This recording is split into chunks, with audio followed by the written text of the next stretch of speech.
In January 2022, the town of Waipahu, Hawaii was shaken by the murder of 47-year-old Jon Tokuhara, a beloved local acupuncturist. What initially seemed like a straightforward case soon turned into a complex mystery as investigators uncovered layers of hidden motives, circumstantial evidence, and unexpected twists. Despite security footage, physical evidence, and numerous leads, identifying Jon's killer proved to be anything but simple.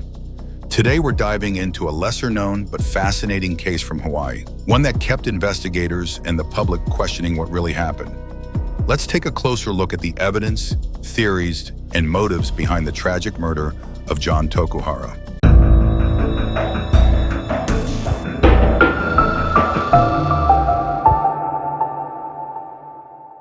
Waipahu, a town nestled along the scenic shores of Pearl Harbor on the island of Oahu, Hawaii, is home to a close-knit community of around 40,000 residents. Known for its peaceful neighborhoods and strong community ties, the town was blindsided by a tragedy that would shake its residents to their core. On the morning of January 13, 2022, Jon Tokuhara's mother, Lily, decided to check on her son.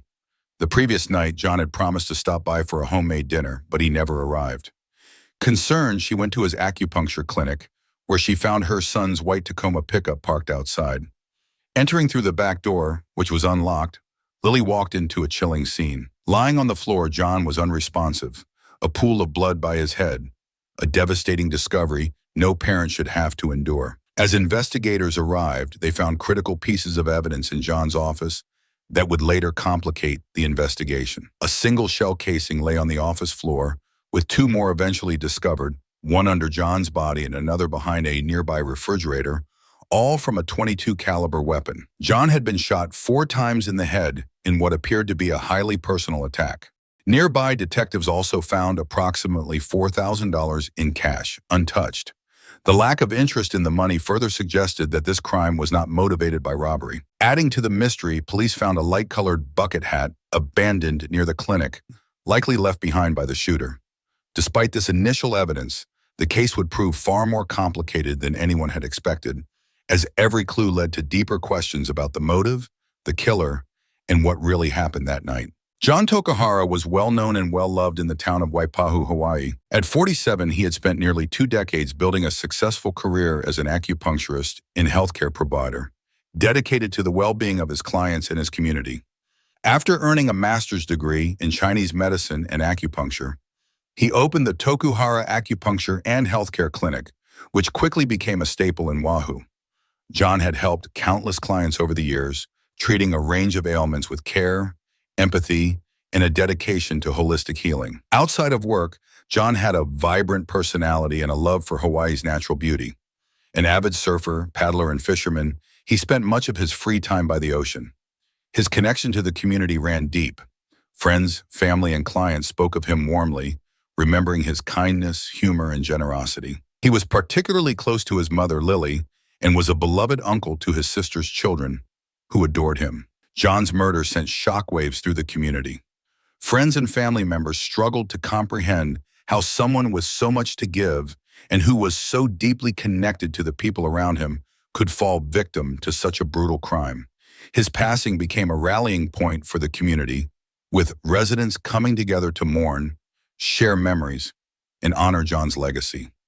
Vigils were held, and tributes poured in from those whose lives he had touched, all expressing disbelief that someone so full of life could be taken so violently. The loss of Jon Tokuhara was more than just a personal tragedy for those who knew him. It felt like a loss for the entire town of Waipahu.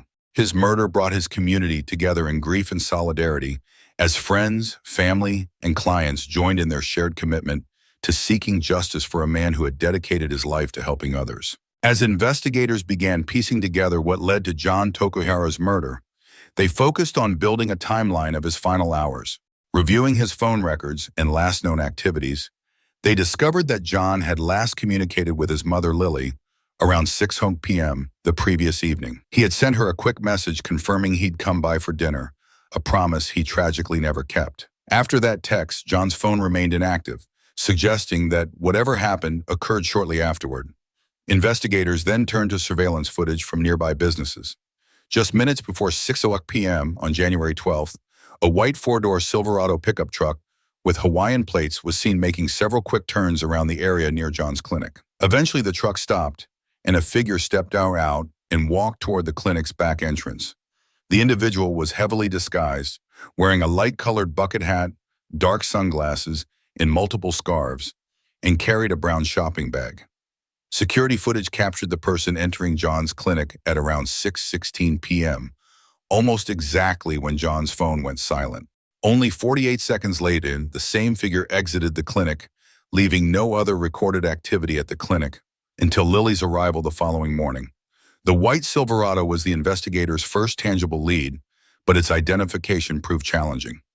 A quick review of local vehicle records found 53 white, four-door Silverado trucks registered in Hawaii with similar features to the one captured on footage. After systematically verifying the registered owners, examining vehicles in person, and eliminating possible matches, only one truck remained, a Silverado registered to a 34-year-old former client of John's named Eric Thompson. This connection seemed tenuous at first, but as detectives delved further into Eric's life, they uncovered new information that suggested the case was far more personal than it first appeared. As investigators delved deeper into Jon Tokuhara's life, they discovered an unexpected relationship that would shift the direction of the case. A romantic affair between Jon and Joyce Thompson, the wife of Eric Thompson, the registered owner of the white Silverado seen near the crime scene. Through a detailed review of John's phone records, detectives uncovered over 5,600 messages exchanged between Jon and Joyce in a single month, revealing an intimate relationship that had been ongoing for months. The messages included explicit photos, videos, and frequent declarations of affection, hinting at a passionate, secret romance that had developed beyond a professional relationship. According to the texts, Jon had strong feelings for Joyce and had even told her he loved her. He repeatedly pressed her to leave her marriage and build a life with him. However, Joyce expressed mixed emotions. While she reciprocated Jon's affection, she was hesitant to leave her husband and the life they'd built together. The affair was evidently a source of inner conflict for her, as she balanced her desire for Jon with her commitment to her marriage. This delicate balance came crashing down in July 2021 when Eric discovered the affair. The revelation had not come from Joyce herself, but from footage on their home security camera, which had captured Joyce leaving the house late at night while Eric was away for work. When confronted, Joyce confessed to the affair, which had been ongoing for some time. She promised Eric that she would end her relationship with Jon, and the couple agreed to take steps to rebuild their marriage. Eric's reaction to the affair was initially one of hurt and betrayal, but he insisted on trying to salvage their relationship. Joyce ended her affair with Jon, cutting off contact and refocusing her efforts on her marriage and family. For Eric, however, the fallout was far from over. Despite Joyce's commitment to ending the relationship, he reportedly remained deeply troubled by the betrayal. Friends and family noted a shift in his demeanor, describing him as more withdrawn and preoccupied in the months following the affair. Though outwardly he appeared to be moving on, Eric's resentment and anger toward Jon lingered beneath the surface. As detectives gathered more information about the affair, they couldn't ignore the timing of Jon's murder. Just months after the affair ended, and on the eve of Joyce and Erica's anniversary, the brutal killing took place. The discovery of Eric's white Silverado near the crime scene solidified him as a primary suspect, especially given the personal nature of the murder. With 4 gunshots to Jon's head, a crime that appeared fueled by anger and betrayal, the pieces began falling into place for investigators, who now saw Eric's discovery of the affair as a likely motive for murder. Fueled by a desire to restore his sense of control and eliminate the man who had come between him and his wife, Eric became the central figure in the investigation. Detectives suspected that his outward attempt to rebuild his marriage masked a simmering rage that had culminated in Jon's murder. With Eric's truck identified as the one seen on surveillance, the investigators zeroed in on him, gathering further evidence to confirm their suspicions and make a case against him. Eric and Joyce Thompson's story began in high school, where they met at Kalani High School in East Honolulu. Their relationship blossomed over the years, leading to a marriage that seemed solid and happy from the outside. The couple married in a beautiful beachside ceremony attended by family and friends, marking the start of what appeared to be a loving partnership. Together, they eventually moved to Kaimuki, a quiet community about 30 minutes from Waipahu, where they shared milestones that brought them closer, including Eric's graduation from the University of Hawaii and the birth of their only child, a daughter. By all accounts, their marriage seemed stable and joyful, with friends and family viewing them as a devoted couple building a life together. As they settled into married life, Eric and Joyce hoped to expand their family, but their journey to parenthood was not without difficulties. After experiencing a heartbreaking miscarriage, Joyce struggled with both the physical and emotional toll of trying to conceive again. Determined to try every possible avenue to grow their family, the couple turned to alternative medicine for support. This led them to Jon Tokuhara, a respected acupuncturist in Waipahu, recommended by a mutual acquaintance who believed his expertise in acupuncture might help with fertility and stress management. Joyce began visiting Jon regularly for treatment, initially seeking relief from back pain and fertility support. With Jon's care, Joyce found not only physical relief, but a supportive presence during an emotionally challenging time. After the birth of their daughter, Joyce continued seeing Jon for acupuncture, and her relationship with him gradually deepened. In what began as professional support, Joyce found emotional comfort and companionship, and over time, their connection developed into a romantic affair. For months, Joyce maintained this secret relationship, balancing her responsibilities at home with her increasingly complex feelings for Jon. Eric, meanwhile, was largely unaware of his wife's deepening connection to Jon, though he trusted that her continued sessions were simply for health benefits. But in July 2021, Eric discovered the affair. While he was away for work, home security footage captured Joyce leaving the house late at night, and Eric, suspicious of her actions, confronted her. Faced with undeniable evidence, Joyce confessed to the affair with Jon and agreed to end it. The couple, despite the strain of the betrayal, chose to work through their issues rather than separate. Joyce committed to cutting ties with Jon entirely, vowing to refocus on their marriage and rebuild the trust that had been broken. For her, the affair represented a complex chapter that she was prepared to leave behind to protect her family and their future. The betrayal had a profound effect on Eric, however. Despite his resolve to forgive, the affair had left deep emotional scars. Friends observed that he became increasingly withdrawn, his demeanor shifting in the months following the discovery. Outwardly, he appeared to support Joyce's commitment to restoring their marriage, but he struggled with feelings of anger and resentment toward Jon, the man he believed had violated his family's trust. In an attempt to move forward, the couple took significant steps toward rebuilding their relationship. Just 11 days before Jon's murder, Eric and Joyce signed a post-marital agreement that awarded Eric full custody of their daughter and ownership of their home in the event of another betrayal or divorce. While this agreement appeared to show a commitment to reconciliation, it also highlighted lingering mistrust. Joyce was willing to sign the document as a show of her loyalty, but for Eric, it served as both a reassurance and a form of control, a symbolic step toward mending their fractured relationship. Despite these efforts, the cracks in their marriage remained. Eric's ongoing struggle to forgive would eventually come to a tragic climax, as the residual anger and mistrust would lead investigators to suspect that he hadn't moved on as much as he claimed. The affair had left a lasting impact on their lives, creating a web of emotions and actions that would ultimately draw Eric into the center of the investigation into Jon Tokuhara's murder. On the night of the murder, surveillance footage captured movements that would become key in placing Eric Thompson under suspicion. At around 5:20 p.m., a white Chevrolet Silverado registered to Eric was seen leaving his home and heading in the direction of Jon Tokuhara's clinic. Approximately 37 minutes later, at 5:57 p.m., security cameras in the vicinity of the clinic recorded a similar white Silverado navigating the streets nearby. The truck made several turns before parking close to the clinic, and moments later, a figure wearing a light-colored bucket hat, dark sunglasses, and multiple scarves exited the vehicle. This person entered the clinic at 6:16 p.m.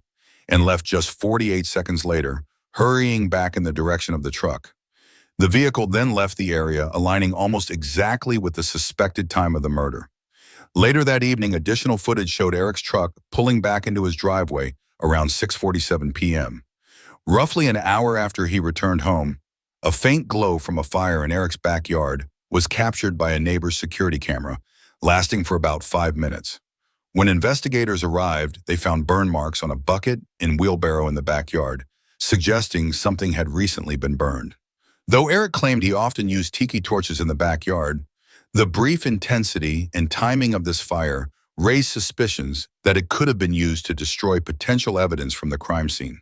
Further, at the clinic, detectives discovered a bucket hat believed to belong to the suspect, possibly dropped during the quick exit. Forensic testing on the hat was inconclusive. Although the DNA results did not definitively match Eric, they also did not exclude him, leaving open the possibility that he could be the source. Together, these pieces, Eric's timeline, the backyard fire, and the DNA results on the hat, created a pattern of circumstantial evidence, suggesting he may have been involved in Jon Tokuhara's murder. Each clue added to the overall narrative that pointed to Eric as the primary suspect, leading investigators to pursue their case against him. The trial of Eric Thompson, accused of the murder of Jon Tokuhara, centered on a clash between the prosecution's case of calculated revenge and the defense's attempt to cast doubt on Eric's involvement by raising questions about Jon's personal life and potential other suspects. The prosecution argued that Eric's motive for the murder was clear: a desire for revenge after discovering Jon's affair with his wife, Joyce. They presented Eric as a man consumed by betrayal, painting a picture of a meticulous, calculated act of violence. Prosecutors highlighted the brutality of the attack, emphasizing the 4 gunshots to Jon's head, describing it as a personal and passion-fueled crime, intended to exact control and retribution. The prosecution presented the timeline as crucial evidence, showing the alignment between the movements of Eric's white Silverado and the suspected time of the murder. They argued that Eric left his home with the intent to kill, drove to the clinic, committed the crime in under a minute, and then quickly returned home. Adding to the case was the suspicious fire in Eric's backyard shortly after he returned, which prosecutors suggested was an attempt to destroy evidence from the murder. The prosecution concluded that Eric's actions were those of a man who felt his perfect life was slipping away and was willing to kill to restore control. The defense's strategy was to cast doubt on Eric's guilt by highlighting alleged gaps in the evidence and redirecting attention to Jon's personal life. They introduced the idea of Jon Tokuhara's secret life, suggesting that he had engaged in other romantic affairs with married women, which could have created other motives for potential suspects. Witnesses were called to testify about Jon's past relationships, and some suggested that previous relationships had also ended due to affairs, potentially involving angry partners or family members who may have held grudges. The defense pointed out the circumstantial nature of the evidence, including the inconclusive DNA results from the hat left at the scene. They argued that although Eric's DNA could not be excluded, the results were not a direct match. Additionally, the defense questioned the timeline, arguing that gaps in the footage along the route between Eric's home and Jon's clinic created room for reasonable doubt. They claimed that the surveillance video lacked continuous proof of Eric's movements, suggesting that someone else could have been involved.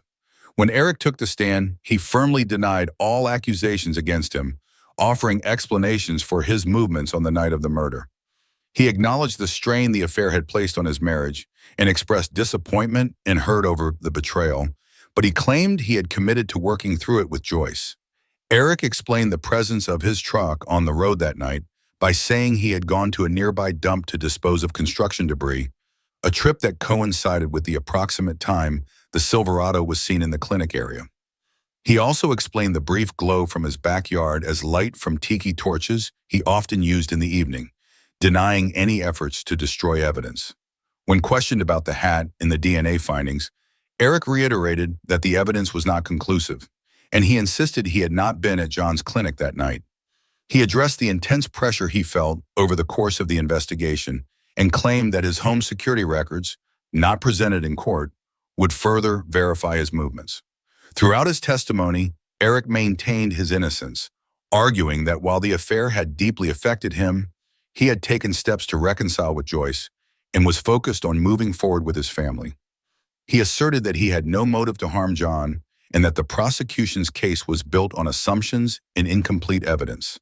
After deliberating, the jury found themselves divided, unable to reach a unanimous decision, ultimately resulting in a mistrial. While the prosecution painted a picture of a meticulously planned revenge killing, the defense managed to introduce enough uncertainty by questioning the gaps in the evidence and presenting alternative possibilities. The trial left both sides preparing for a potential retrial, with the community awaiting a resolution in this complex and emotionally charged case. The trial concluded with a surprising turn when the jury, after days of deliberation, announced that they were deadlocked, unable to reach a unanimous verdict. This led the judge to declare a mistrial, leaving the case unresolved. 9 jurors had reportedly leaned toward a guilty verdict, while 3 held out for acquittal, citing the circumstantial nature of the evidence and gaps in the timeline as reasons for their doubt. Jurors expressed mixed feelings after the mistrial was declared, with some feeling confident in the prosecution's narrative of a revenge-driven murder, while others felt that key pieces of evidence were missing. One juror commented, "It was hard to get everyone on the same page with only circumstantial evidence. We needed something concrete to make a confident decision." Another juror noted the difficulty of balancing the prosecution's theory against the defense's argument about gaps in the timeline and the lack of direct forensic links. The public reaction was equally divided, with many community members expressing frustration at the inconclusive evidence that failed to bring justice for Jon Tokuhara. Some felt that the details presented by the prosecution painted a clear enough picture of Eric's guilt, while others found the defense's questioning of the evidence convincing enough to introduce doubt. As the news of the mistrial spread, friends and family of Jon expressed sorrow and disappointment that justice had yet to be served, and many hoped a retrial would bring clarity and closure. Following the mistrial, a retrial was initially scheduled, with both sides preparing to revisit the evidence and possibly introduce new elements to strengthen their cases. The prosecution indicated plans to focus on closing gaps in the timeline and emphasizing the motive of betrayal, while the defense aimed to deepen their argument around alternative suspects and the inconclusive nature of the forensic evidence. As both sides braced for the retrial, the case remained a source of intense interest and division within the community, with hopes that the next proceedings would finally bring resolution to this complex and unsettling crime. The case of Jon Tokuhara's murder remains a testament to the complexity and uncertainty that can arise in criminal investigations. Despite the evidence presented, the circumstantial nature of the clues, Eric's timeline, the suspicious fire, and inconclusive forensic results left jurors and the public grappling with unresolved questions. Did the evidence point conclusively to Eric, or did the gaps and alternative possibilities introduce enough doubt to prevent a verdict? This trial has illuminated the challenges investigators face in piecing together a narrative when concrete, direct proof is absent, and how emotions and motives can cloud the path to truth. As we conclude this look into Jon's story, I invite you to share your thoughts on the case. What do you think of the evidence and the arguments made by both sides? Have you seen similar cases where it was difficult to reach a verdict? Leave your comments below and let's discuss how complex investigations like this one can impact both the people involved and the broader community. Thank you for watching, and be sure to subscribe for more cases that explore the depths of human experience in the pursuit of justice.